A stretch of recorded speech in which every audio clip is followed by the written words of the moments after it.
Tuhan, kami rindu persekutuan kami hari ini walaupun dalam jangkauan yang terbatas dengan segala kekurangan, tapi kami tahu firman Allah hidup dan berkuasa dan mampu untuk menopang yang terbaik dan memberikan yang terbaik bagi hidup kami. Kami rindu biarlah kiranya hati kami senantiasa ada dalam tujuan memuji dan memuliakan Tuhan. Terima kasih Bapa, karena kami percaya sepatah kata pun dari firman Allah cukup bagi kami, membawa kami kepada kesukaan yang mulia. Berkati kami dalam nama Tuhan Yesus Kristus Tuhan kami. Amin. Shalom semua. Shalom. Ya, tolong boleh melambaikan tangan supaya saya bisa lihat reaksinya. Ya. Ini ada yang masih belum buka apa namanya itu, buka videonya. Buka videonya, Amang. Iya, supaya kelihatan, yang lain itu belum kelihatan gitu ya. Oke, ada tamu apa Sematupang juga belum. Sudah? Oke, ya. Saya baca dari Hakim-Hakim pasal yang kedua ayat 1 sampai 5 ya. Hari ini sudah saya kirim semua teks ya. Udah dapat semua ya, supaya saya hanya menekankan yang penting-penting ya. Ya, aku ada kirim di WA. Tema kita adalah kenyamanan yang seharusnya tidak untuk diratapi. Ya, saya ulangi, kenyamanan yang seharusnya tidak untuk diratapi. Ya. Tentu semua kita ingin nyaman. Ingin menikmati kebaikan dan pertolongan Tuhan. Nah, kalau kita perhatikan ini dalam Hakim-Hakim pasal yang kedua ini, nah mundur sedikit ke belakang, dalam kepemimpinan Yosua, Israel telah sampai kepada kehidupan yang dapat dikatakan sangat nyaman mereka. Ya, mereka mendiami negeri yang dijanjikan itu dengan menikmati kelimpahan kedamaian. Dan bahkan sebelum bangsa itu mendiami tanah perjanjian, mereka sudah melihat perbuatan Tuhan yang sangat ajaib. Nah, pertama itu dari Rahab ya. Bagaimana seorang perempuan sundal di dalam tangan Tuhan sungguh bermurah hati. Ya, bermurah hati untuk memberikan perlindungan bagi utusan yang dikirim oleh Yosua. Ya. Dan yang kedua adalah bahwa mereka yang dahulu tidak melihat perbuatan Tuhan ketika Tuhan membelalau perahu, mereka itu melihat perbuatan Tuhan yang ajaib dengan tindakan di mana Tuhan membendung atau mengeringkan Sungai Yordan. Itu di dalam Yosua pasal yang ketiga. Dan yang ketiga adalah bangsa yang lahir di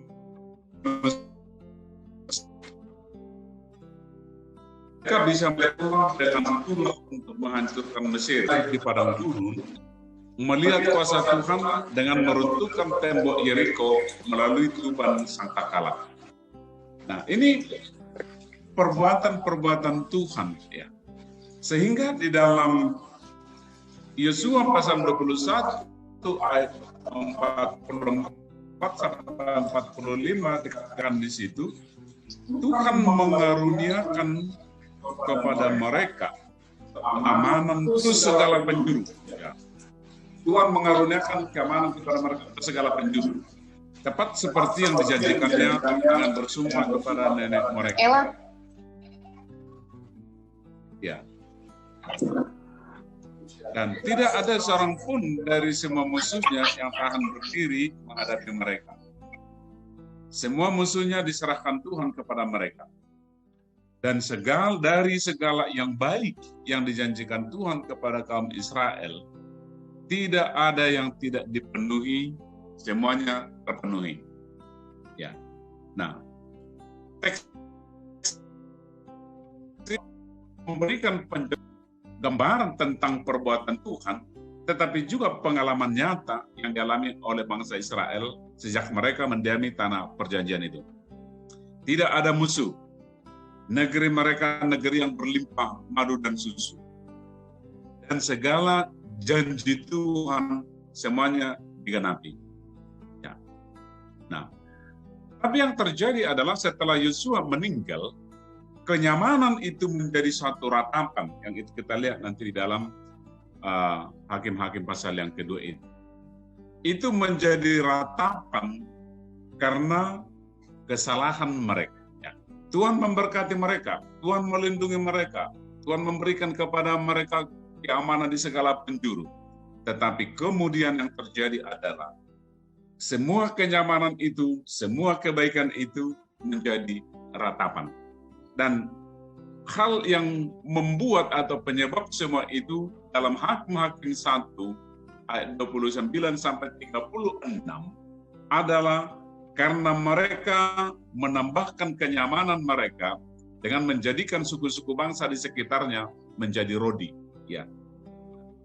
Mereka sudah aman, tetapi kenyamanan mereka itu ditambah lagi adalah mereka ingin menjadi Tuhan dan menjadikan bangsa-bangsa di sekitar itu menjadi hamba atau menjadi rodi.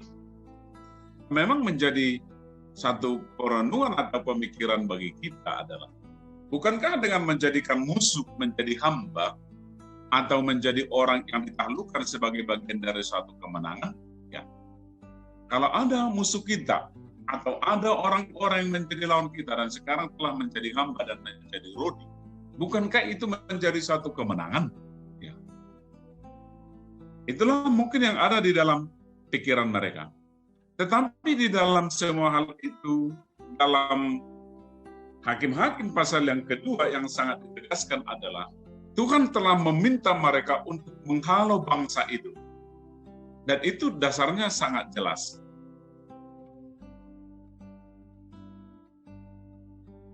Namun yang terjadi adalah bangsa Israel atau mereka jatuh kepada fokus yang salah dengan menempatkan kenyamanan kehidupan sebagai bagian yang harus dinikmati, serta kesalahan memahami suatu kebenaran firman Tuhan karena status kedudukan sosial yang kini mereka miliki, yakni menjadi tuan atau memiliki hamba. Saya ingin menekankan dua hal ini dulu. Yang pertama, satu adalah menempatkan kenyamanan kehidupan sebagai bagian kehidupan yang harus dinikmati. Sekali lagi saya katakan, kita ingin semua nyaman, tapi kenyamanan kehidupan kita perlu kita periksa ulang. Dan yang kedua adalah ingin meninggikan status sosial, meninggikan status sosial. Kita boleh punya pangkat, punya boleh jabatan, punya boleh harta, itu baik adanya. Tapi mari kita perhatikan bagian ini lebih seksama. Ya, sebagaimana saya sampaikan tadi bahwa Tuhan memberikan kenyamanan dengan cara ilahi. Tapi yang terjadi adalah bangsa itu mencari kenyamanan dengan mengabaikan firman Tuhan. Tuhan memberikan kenyamanan ilahi karena Tuhan melindungi. Tetapi mereka kemudian mencari kenyamanan dengan mengabaikan firman Tuhan. Ya. Mereka sudah dilindungi oleh Tuhan, puji Tuhan. Dijagai oleh Tuhan, puji Tuhan. Tetapi mereka ingin menambah lagi kenyamanan itu dengan mengabaikan firman Tuhan. Akibatnya mereka harus meratap. Dan bahkan ratapan di situ adalah ratapan suatu bangsa. Ya. Kita bisa memahami, kita pun sekarang ya seluruh dunia meratap karena COVID ya. Seluruh Indonesia meratap. Kita yang ada di Balikpapan pun sekarang begitu luar biasa. Ada penjagaan di Kilo 23, tidak boleh datang ke Balikpapan kalau tidak ada antigen ya. Jam 8 malam tidak ada lagi orang yang berkumpul. Ya. Tidak nyaman, kita bisa katakan tidak nyaman. Ya. Nah, negeri yang telah diberkati oleh Tuhan dan negeri yang didiami oleh orang-orang yang diberkati dengan Tuhan. Namun mereka harus meratap karena lalai dalam menggenapi atau mengamalkan firman Tuhan. Saya ulangi sekali lagi. Negeri itu adalah negeri yang diberkati oleh Tuhan. Dan yang mendiami negeri itu adalah mereka yang diberkati oleh Tuhan. Namun yang terjadi adalah mereka harus meratap karena lalai dalam mengamalkan firman Tuhan. Ini satu pembelajaran bagi kita. Kita tidak boleh fokus hanya kepada kebenaran, kepada berkat Tuhan, kepada perlindungan kita. Tetapi kita perlu fokus kepada memahami apa maksud Tuhan. Ya. Tentu hal yang indah kalau Tuhan memelihara hidup kita. Indah kalau Tuhan memberikan kelimpahan kepada kita. Baik secara fisik, bahkan juga dalam perjalanan kehidupan kita. Kalau Tuhan memberkati kita, puji Tuhan. Namun sangatlah sulit untuk membayangkan bagaimana mereka yang diam dalam perlindungan Tuhan, namun harus tetap meratap. Ya. Nah, kalau kita perhatikan di dalam Alkitab secara khusus bagian kita, dalam kita membahas tentang kehadiran malaikat Tuhan. Ketika kita melihat pada catatan-catatan atau khotbah-khotbah yang lalu, kehadiran malaikat selalu lebih menunjukkan kepada kehadiran yang menyatakan kuasa, ataupun kedatangan yang membawa berita kelepasan. Namun dalam kehadiran malaikat Tuhan dalam kejadian ini adalah kehadiran yang membawa bangsa itu kepada ratapan. Kita melihat Abraham bertemu, bahkan kita sudah melihat dalam kisah Natal Maria, Yusuf, kemudian para gembala. Kehadiran malaikat itu selalu membawa berita-berita sukacita, dorongan masa depan yang baik. Tapi kehadiran malaikat dalam Hakim pasal yang kedua ini adalah kehadiran yang membawa kepada ratapan. Pengalaman bangsa Israel ini adalah satu fakta kehidupan, bukan hanya satu sejarah ya. Walaupun situasinya atau kondisinya tidak sama. Saya sendiri sudah pernah bertemu dengan orang yang punya banyak uang, punya harta, namun menderita kekurangan makanan karena sakit gula. Dia mau makan harus suntik insulin, begitu kan? Ya, mungkin saja dia lalai karena dia punya berkat Tuhan, makan dulu sepuas-puasnya, tidak mengatur pola hidup ya. Tapi ada juga hamba Tuhan yang banyak berlinang air mata karena dia lebih fokus untuk melayani keluar daripada mengambil waktu untuk melayani keluarga. Ya. Tapi saya juga pernah teman seorang dokter yang kemudian mengalami kesakitan, dan bahkan kesakitan itulah yang membawa dirinya kepada kematian karena dia suka mengambil waktu kerja sampai subuh ya, dan kadang-kala istrinya harus menjemput dia. Dia terlalu banyak mencari mungkin kesukaan atau itu menjadi fokusnya.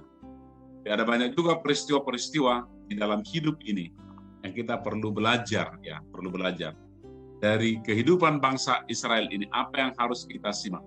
Yang pertama adalah mari kita tetap memperhatikan firman Tuhan yang kita terima dalam perjalanan hidup kita. Bangsa Israel banyak menerima firman Tuhan, mulai dari Abraham sampai kepada masa mereka. Kita pun tentu sebagai orang beriman kan kita banyak mendapatkan firman Tuhan. Kita banyak mendapatkan khotbah dari media, sekarang juga bisa dikatakan gratis, dari radio, dari segala macam pun, ya puji Tuhan. Tapi ada hal-hal yang harus kita perhatikan, bahwa mungkin ada hal-hal juga yang bersifat pribadi yang Tuhan berikan bagi kita. Dan saya secara pribadi ada bagian firman Tuhan yang saya simpan secara khusus adalah satu ayat ketika saya CD. Itu juga yang saya lihat sebagai satu ayat panggilan bagi saya ketika saya menjadi hamba Tuhan. Dan bahkan juga ketika masuk pelayanan dan ketika menikah, bahkan ketika Tuhan memberikan kami anak-anak, ini ayat-ayat firman Tuhan yang saya simpan yang sifatnya khusus. Dan itu tidak sekedar menjadi ayat firman Tuhan, tetapi itu harus menjadi perhatian kita. Ya.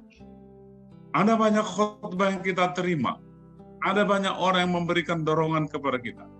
Tapi sekali lagi, kita harus berpegang penuh kepada kebenaran firman Tuhan. Karena ingat, Yosua sendiri pun seorang pemimpin yang telah dipilih, dia pernah juga gagal dengan akal dari orang Gibea karena kurang berpegang kepada kebenaran firman Tuhan. Ya. Nah, malaikat Tuhan yang hadir pada masa itu adalah malaikat yang datang untuk mengingatkan kelalaian mereka. Kelalaian mereka. Saya berdoa hari ini ketika kita dalam ibadah seperti ini, saya rindu masing-masing kita boleh mengingat kembali kebenaran firman Tuhan. Ya. Yang sifatnya khusus bagi kita secara pribadi. Dan jangan hanya menyimpan itu sebagai bagian firman Tuhan yang begitu saja. Kalau perlu kita ulangi lagi, kita ingatkan lagi. Ya, supaya nanti jangan kelak kita meratap di perjalanan kehidupan kita.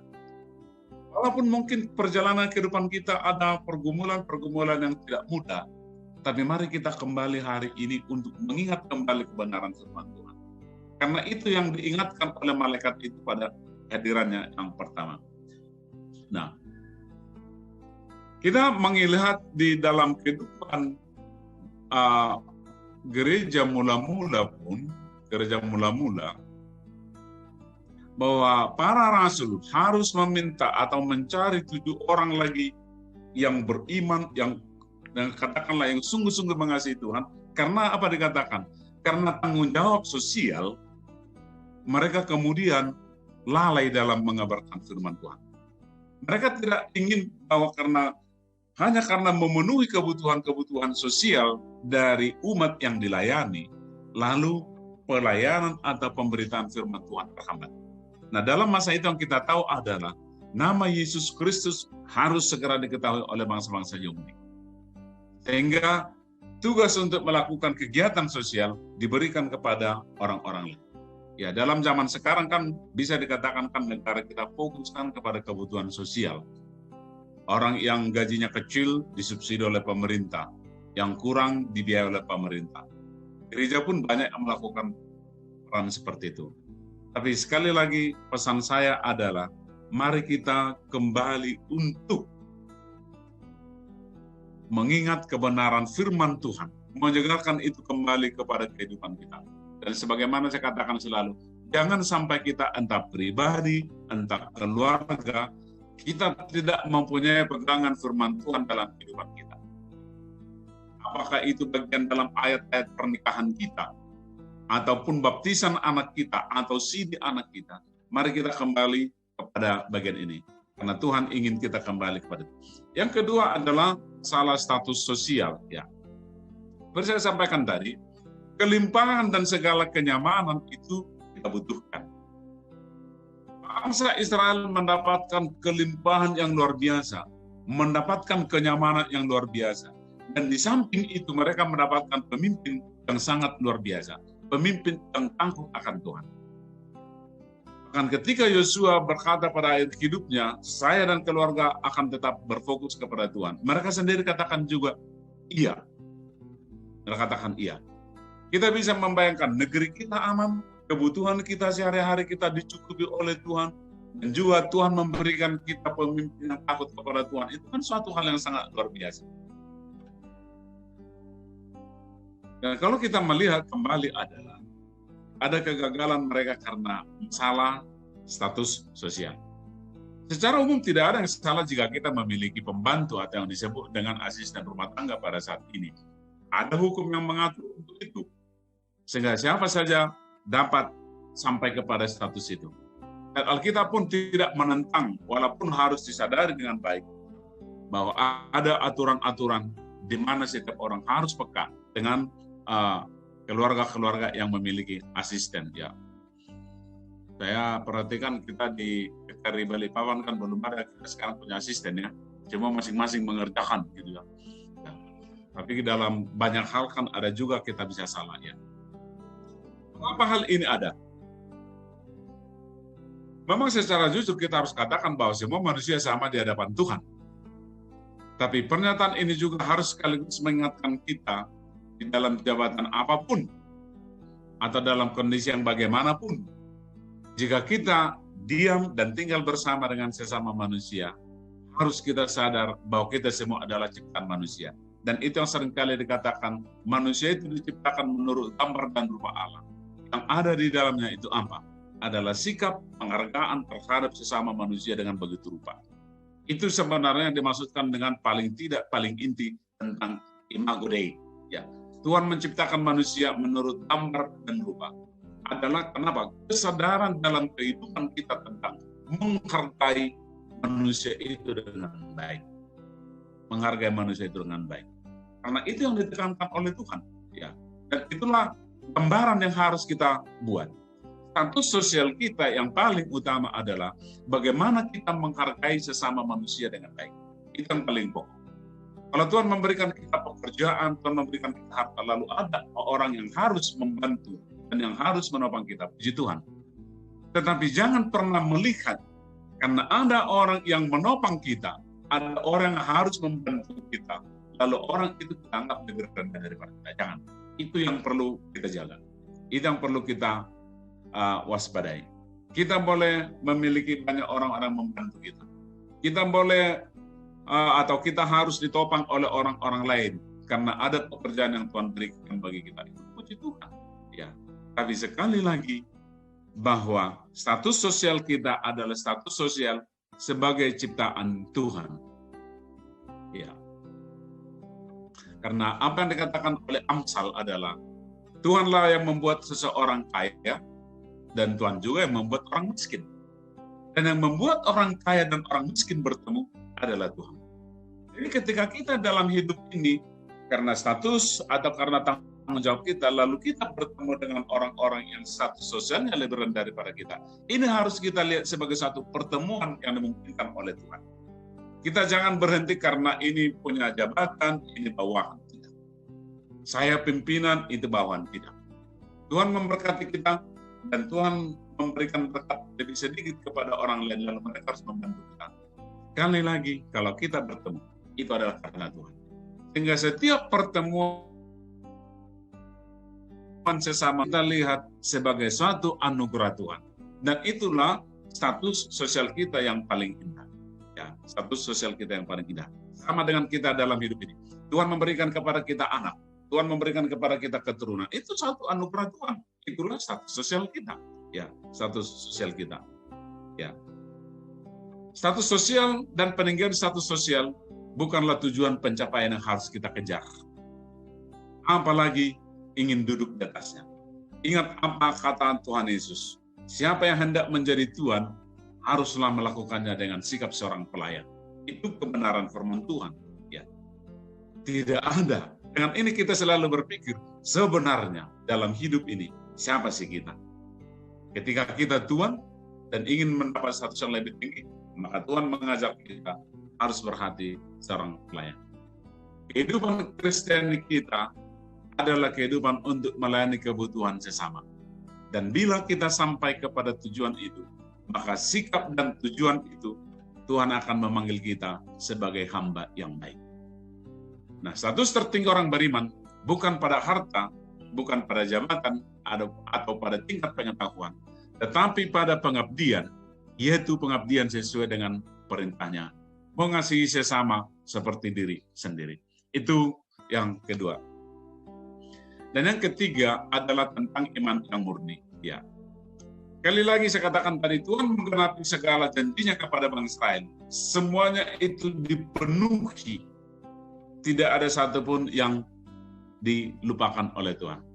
Namun dalam perjanjian antara Tuhan dengan bangsa Israel, ada yang tidak dipenuhi yang dikatakan adalah Tuhan meminta untuk menghancurkan segala tempat peribadatan mereka. Mengapa Tuhan harus meminta itu? Ya. Tuhan menyadari bahwa di dalam diri manusia ada kelemahan, ada keterbatasan.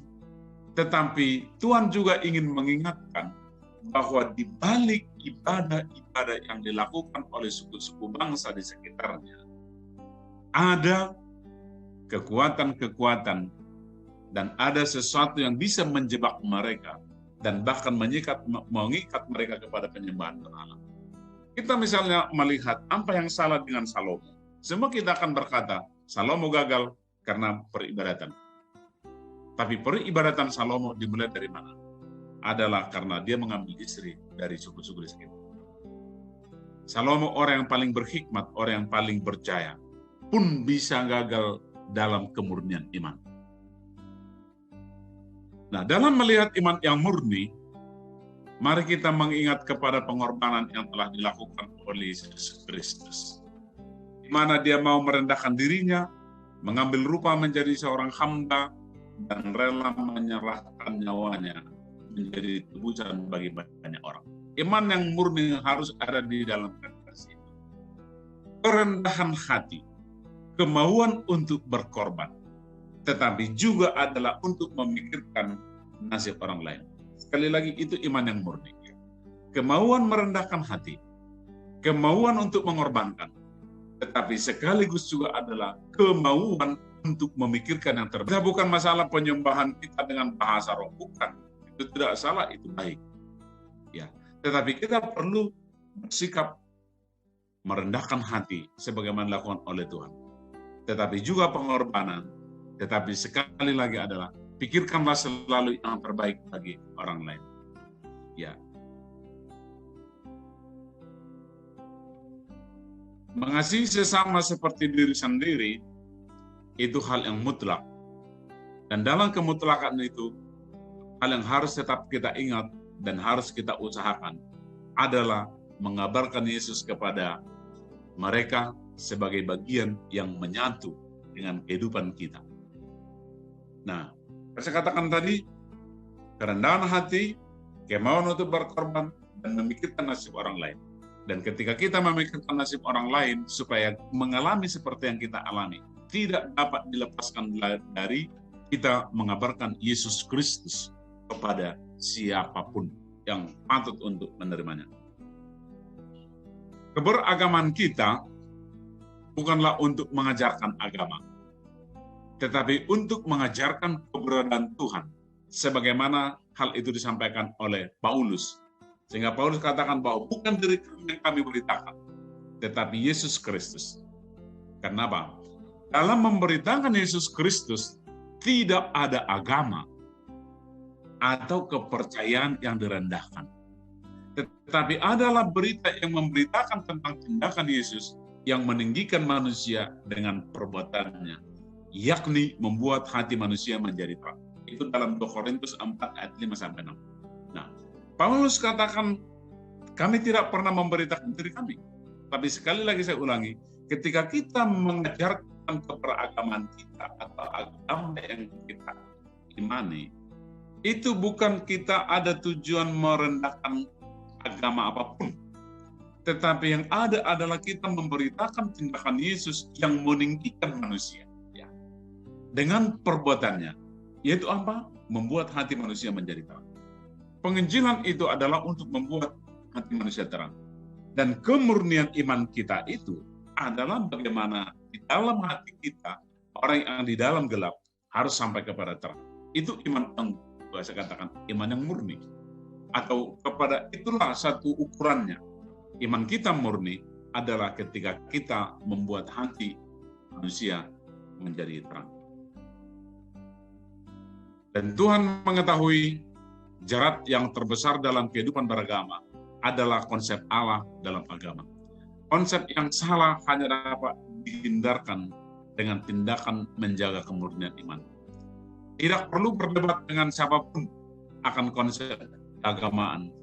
Sebab yang diminta oleh Tuhan adalah memberitakan pengalaman iman kita itu kepada yang belum mengenalnya. Pengalaman-pengalaman kita dengan Tuhan, kita beritakan. Karena di dalam pengalaman iman kita, itu adalah satu kemurnian pengalaman yang khusus. Nah, sekali lagi, malaikat Tuhan mendatangi bangsa Israel atas kekeliruan mereka. Dan puji Tuhan, mereka sadar. Dan atas kesadaran itu, mereka harus meratap. Atau mereka harus meratap atas kelalaian itu. Ratapan mereka adalah kesungguhan hati. Dan wujud dari kesadaran hati yang baik. Tuhan mengizinkan kita untuk memasuki tahun ini. Tahun yang masih penuh dengan pergumulan karena COVID-19. Ya. Semoga dalam perjalanan yang akan kita tempuh pada tahun ini adalah tahun bagi kita untuk masuk kepada kesadaran hati yang penuh. Bahwa ada perintah Tuhan yang harus kita lakukan dengan ketulusan hati. Agar jangan kelak, air hidup kita adalah air hidup yang akan dipenuhi dengan ratapan dan penyesalan. Saya ada lewatkan tadi, saya ingat dulu kesaksian Rudi Hartono, dia katakan begini, salah satu penyesalan saya yang terdalam dalam kehidupan adalah bahwa saya tidak memberitakan Yesus Kristus kepada sepen-peri. Mungkin yang hidup dalam zaman-zaman saya, yang tahu Rudi Hartono mungkin, tapi dia dulu punya busu bebuyutan namanya sepen-peri. Dan sepen-peri harus meninggal dengan bunuh diri. Dan Rudi Hartono katakan, itulah kesalahan saya yang paling fatal selama hidup, katanya. Mari kita di dalam hidup ini melihat ada tanggung jawab, ada kesempatan bagi kita ketika kita harus hidup dalam masa-masa yang sukar pada tahun ini. Sekali lagi, harta, jabatan, pengetahuan adalah satu anugerah. Dan tentunya adalah fasilitas yang diberikan oleh Tuhan bagi mereka yang mendapatkannya. Tetapi marilah kita selalu ingat bahwa melalaikan memberitakan Yesus kepada sesama adalah jarak terbesar yang kelak akan membawa ratapan pada akhir hidup kita dan juga pada generasi yang ada di belakang kita. Banyak berita di media sosial dengan pergantian presiden di Amerika Serikat.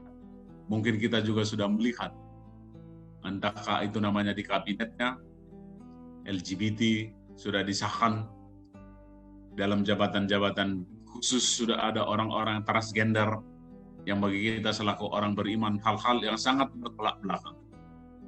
Dan karena mereka punya pengaruh yang sangat besar terhadap dunia saat ini, sehingga banyak orang Kristen pun berpikir akan ada kegoncangan-kegoncangan oleh karena kesalahan-kesalahan yang terjadi di negeri sana. Tapi sekali lagi, mari kita hidup, perhatikan firman Tuhan dengan baik. Masing-masing sekali lagi kita mengingatkan kembali kebenaran firman Tuhan yang Tuhan berikan kepada kita. Karena Tuhan tidak pernah mengingkari apa yang telah diberikan untuk kita. Semoga itu kembali mengingatkan kita kepada tujuan kita. Yang kedua, status sosial. Apa yang ada dalam status sosial kita adalah kita boleh hidup bersama. Seperti saya katakan tadi, salah satu tanda bahwa Tuhan menciptakan kita menurut gambar dan rupa Allah adalah perhatikan sesama manusia dengan baik. Karena itulah sikap hati Allah. Dan yang ketiga adalah menjaga iman yang murni. Kerendahan hati, kemauan berkorban, dan memikirkan nasib orang lain. Dan dalam memikirkan nasib orang lain ini adalah beritahukanlah, bicarakanlah Kristus pada sama kita dan kepada orang yang belum mengenal. Tuhan memberkati kita. Selamat hari Minggu, mari kita berdoa. Ya Tuhan, terima kasih untuk kasih setiamu yang besar dalam hidup kami. Biarlah kiranya kebenaran firman Tuhan ini menguatkan kami. Bahkan walaupun kami belum dapat bertemu, bertatap muka dalam peribadatan, karena situasi yang terjadi di tengah-tengah dunia ini. Tuhan, kami berserah kepadamu, dan biarlah kami ada tunduk di dalam kedaulatan Tuhan, memuji dan memuliakan Allah. Tuhan, hamba berdoa untuk seluruh jemaat-Mu, Tuhan melindungi dan menjaga mereka semua.